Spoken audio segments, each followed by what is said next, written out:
اعوذ باللہ من الشیطان الرجیم بسم اللہ الرحمن الرحیم۔ معزز سامعین کرام، السلام علیکم۔ ایک بار پھر آپ کی خدمت میں ایک بہترین واقعہ لے کر حاضر ہوا ہوں۔ بظاہر یہ واقعہ جناب علامہ حلی علیہ رحمہ کے دست مبارک سے لکھے ہوئے نسخے میں ہے، اور وہ یہ لکھتے ہیں کہ ایک مرتبہ عصر کے وقت میں شہر حلہ کے قبرستان پہنچا۔ وہاں میں نے اہل قبور کے لیے فاتحہ پڑھی۔ انہی قبروں میں ایک قبر ایسی بھی نظر آئی جس کے نام سے ظاہر ہوتا تھا کہ حلہ کے رہنے والے نہیں ہیں، بلکہ یہ کسی غیر عرب کی قبر ہے۔ قبر پر لکھا تھا کہ یہ اہل علم ہیں۔ میرے دل میں اس صاحب قبر کو پہچاننے کی خواہش پیدا ہوئی، چنانچہ اس سلسلے میں خدا سے رجوع کیا۔ رات کو میں نے خواب دیکھا کہ سید بزرگوار نورانی چہرے کے ساتھ آئے ہیں اور خوشگوار لہجے میں کہہ رہے ہیں، میں وہی صاحب قبر ہوں جس کے لیے آپ نے فاتحہ پڑھی تھی، اور میں آپ کا شکر گزار ہوں۔ علامہ حلی علیہ رحمہ نے پوچھا، آپ کون ہیں؟ انہوں نے بتایا، میں ایک ایرانی ہوں اور علم دین حاصل کرنے کے لیے حلہ آیا تھا۔ یہاں یہ واضح کر دینا ضروری ہے کہ اس زمانے میں حلہ علوم دینیہ کا مرکز تھا، اور سید ابن طاووس بھی حلہ میں تھے۔ کتاب شریعت الاسلام کے مؤلف بھی حلہ میں رہا کرتے تھے۔ خواب میں آنے والے وہ سید بزرگوار مزید بتاتے ہیں، میں نے حلہ پہنچ کر ایک مدرسے میں داخلہ لیا اور ایک عرصے کے بعد بیمار پڑ گیا، اور اس کے بعد نوبت یہاں تک پہنچی کہ میں اپنے کمرے سے باہر نہیں نکل سکتا تھا۔ میری حالت انتہائی خراب ہو چکی تھی اور سارے بدن میں شدید درد ہوتا رہتا تھا۔ پھر ایک مرتبہ اچانک مجھے بہترین خوشبو محسوس ہوئی اور میں نے اپنے سامنے ایک خوبصورت چہرہ دیکھا۔ اسے دیکھ کر میرے دل کو کافی سکون ہوا۔ اس خوبصورت چہرے والے شخص نے میری احوال پرسی کی۔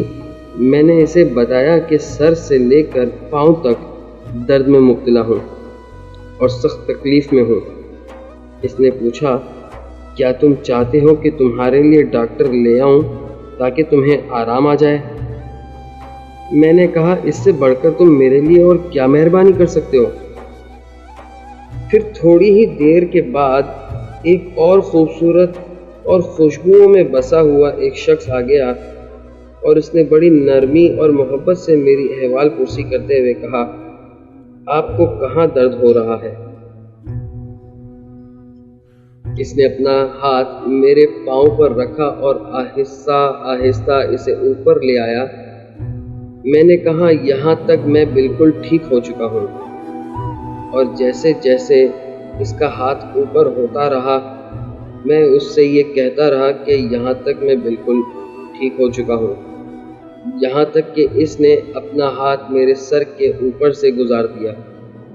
پھر میں نے اپنے آپ کو ایک طرف دیکھا اور میرا بدن کمرے میں گرا پڑا تھا۔ اسی اثنا میں مدرسے کا ایک طالب علم کمرے میں داخل ہوا۔ اس نے مجھے چھو کر دیکھا اور پکار اٹھا، اوہ، سید تو مر گیا۔ پھر میں نے دیکھا کہ میرے جسم کو اٹھا کر غسل کے لیے لے جایا گیا، اور غسل دینے کے بعد مجھے کفن پہنا دیا گیا۔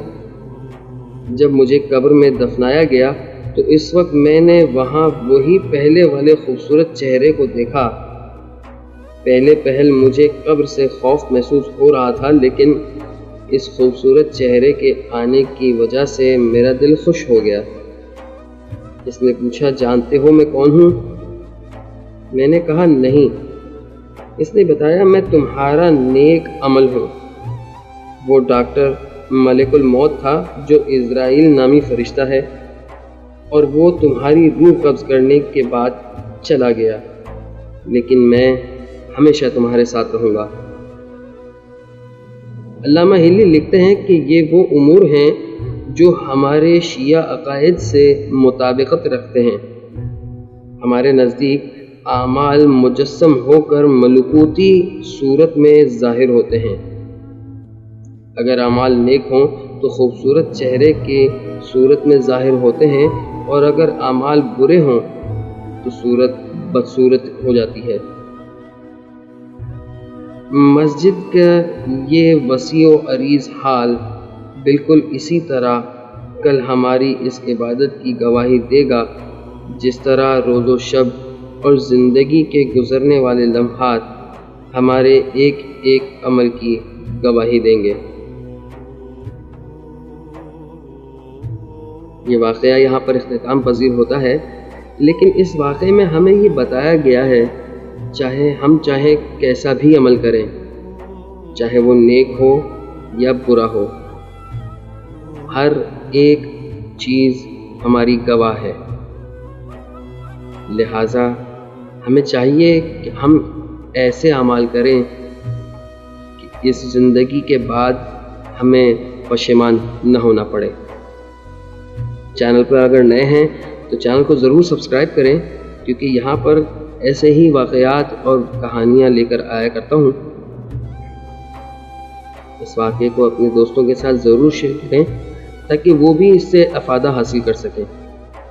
ملتے ہیں ایک اور واقعے کے ساتھ، تب تک کے لیے اپنا اور اپنے گرد و نواح کا بھرپور خیال رکھیے گا۔ والسلام علیکم ورحمۃ اللہ وبرکاتہ۔